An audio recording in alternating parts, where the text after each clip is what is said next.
माँ, मुझे ऑफिस के काम से कुछ दिनों के लिए एक छोटे से गांव में जाना है।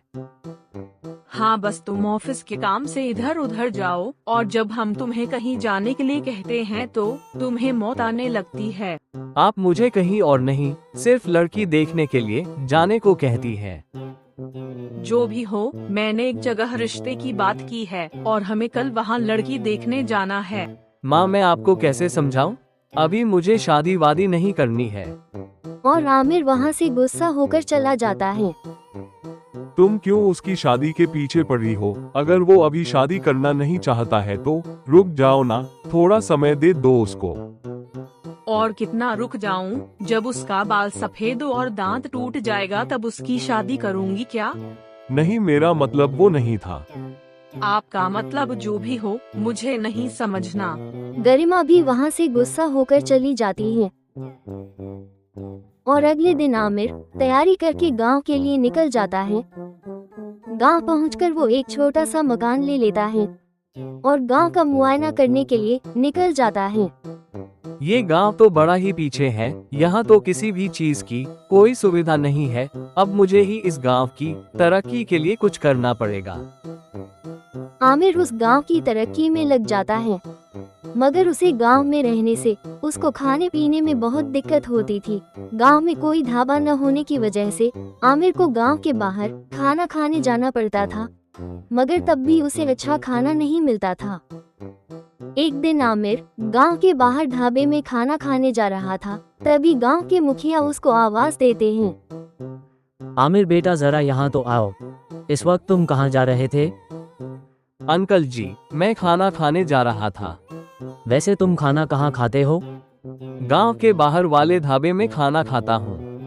तुम उस ढाबे में खाना खाते हो? उस ढाबे के खाने में तो बिल्कुल भी स्वाद नहीं होता है। अब क्या करूँ अंकल जी, बिना खाना खाए रह भी तो नहीं सकते। चलो आओ, आज मेरे घर खाना खाने चलो। नहीं नहीं अंकल जी, आपको इतना परेशान होने की कोई जरूरत नहीं है, मैं वही खा लूंगा। ऐसे कैसे खा लोगे? चलो मेरे घर, और आज से तुम जब तक यहाँ हो रोज का खाना मेरे घर ही खाओगे। मुखिया के जोर देने पर आमिर मुखिया के घर खाना खाने के लिए चला जाता है। चंदा, इनसे मिलो, ये आमिर है। ये गांव में कुछ काम के लिए यहाँ आए हैं और आज से ये हमारे घर ही खाना खाएंगे। आओ बेटा, बैठो। आमिर, ये मेरा बेटा अंश और ये मेरी बहू रागिनी है। आमिर खाना खाते खाते कहता है, इतने दिनों के बाद घर का खाना खा रहा हूँ, सच में बहुत अच्छा लग रहा है, मजा ही आ गया। फिर खाना खाकर आमिर अपने घर के लिए निकल जाता है। घर पहुंचकर आमिर सोचता है, चलो अच्छा हुआ कि मुखिया जी ने खाने पर बुला लिया, बाहर का खाना खा खा कर तो परेशान हो गया था। फिर अगले दिन समय पर आमिर मुखिया जी के घर खाना खाने के लिए पहुंच जाता है। वहां पहुंचकर आमिर एक सुंदर सी लड़की को देखता है, जो कि तैयार होकर घर से बाहर जा रही थी। वो लड़की आमिर की आंखों में बस गई थी। आमिर खाना खाकर वापस अपने घर आ जाता है, मगर सिर्फ उस लड़की के बारे में ही सोचता रहता था। वो लड़की उसके दिमाग में से निकल ही नहीं रही थी। वो कितनी प्यारी लड़की थी, मन कर रहा है कि सिर्फ उसी के बारे में सोचूं। मगर वो थी कौन? वो मुखिया जी के घर क्या कर रही थी, उसके बारे में कैसे पता करूं? फिर अगले दिन आमिर मुखिया जी के घर खाना खाने के लिए जाता है और बहाने से घर में टहलने लगता है। वो हर कमरे में जाकर देखता है, मगर उसे वो लड़की कहीं भी दिखाई नहीं देती है। लगता है वो लड़की मुखिया जी की मेहमान थी, और वैसे भी मुखिया जी ने तो सारे परिवार वालों से मिलवाया था। अगर वो भी इस परिवार का हिस्सा होती तो उससे भी मिलवाते। उस दिन भी आमिर बिना उस लड़की की जानकारी के घर वापस आ जाता है। ऐसे ही कुछ दिन गुजरता रहा और उस लड़की का उसे कुछ पता नहीं चल पा रहा था। एक दिन आमिर गांव में टहल रहा था, तभी उसे वो लड़की किसी से बात करती हुई दिखाई देती है। उसे देखते ही आमिर की आंखों में चमक सी आ जाती है और वो दौड़कर उसके पास जाता है। हाय। हेलो, आप तो वही है ना गांव के मेहमान और मेरे घर खाना खाते हैं? वो आपका घर है, मगर वहाँ आप तो कभी नजर नहीं आती। सिर्फ एक ही दिन नजर आई थी, और वो भी आप कहीं जा रही थी।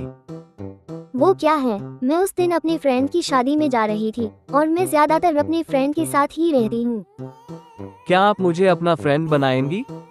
नहीं, सिर्फ मैं लड़कियों को ही अपना दोस्त बनाती हूँ। ये कहकर साधना अपनी सहेली के साथ चली जाती है। आमिर भी अपने घर आ जाता है और खुशी के मारे फुला नहीं समा रहा था।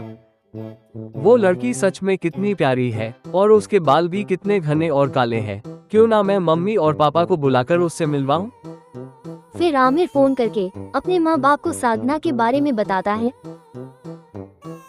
गरिमा और सूरज अगले दिन ही गांव में पहुंच जाते हैं।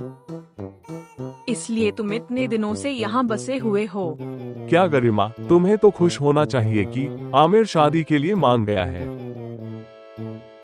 फिर गरिमा साधना के माँ बाप से शादी की बात करके डेट डिसाइड कर लेती है। धीरे धीरे करके शादी का दिन आ जाता है। उस दिन साधना इतनी प्यारी लग रही थी और उसके बाल भी इतने अच्छे लग रहे थे कि सब उसके बाल के बारे में ही बात कर रहे थे। गरिमा जी ने इतनी प्यारी बहू ढूंढ कर लाई है और उसके बाल भी कितने अच्छे लग रहे हैं। हाँ बहन जी, ऐसे बाल तो मैंने आज तक कहीं भी देखा नहीं है। इतनी प्यारी और घने बालों वाली बहू पाकर गरिमा भी बहुत खुश थी। शादी के बाद रोज रोज साधना अलग अलग बाल बनाती। रोज रोज साधना के बाल देखकर एक दिन आमिर साधना से पूछता है, तुम रोज रोज इतने अच्छे बाल कैसे बनाती हो? मैं अलग अलग बाल नहीं बनाती हूँ। अच्छा तुम रुको, मैं दिखाती हूँ। फिर साधना अपनी विग निकाल कर आमिर के सामने रख देती है। आमिर विग देखकर दंग रह जाता है। तुम विग लगाती हो? तुम्हारी ये असली बाल नहीं है? हाँ तो किसके ऐसे असली बाल होते हैं? तुम चिंता मत करो, मैं तुम्हारे लिए भी विग ला दूंगी। अगले दिन साधना आमिर के लिए विग लाकर उसे लगा देती है। अरे वाह, मैं तो कितना हैंडसम लग रहा हूँ। चलो माँ को भी दिखाते हैं।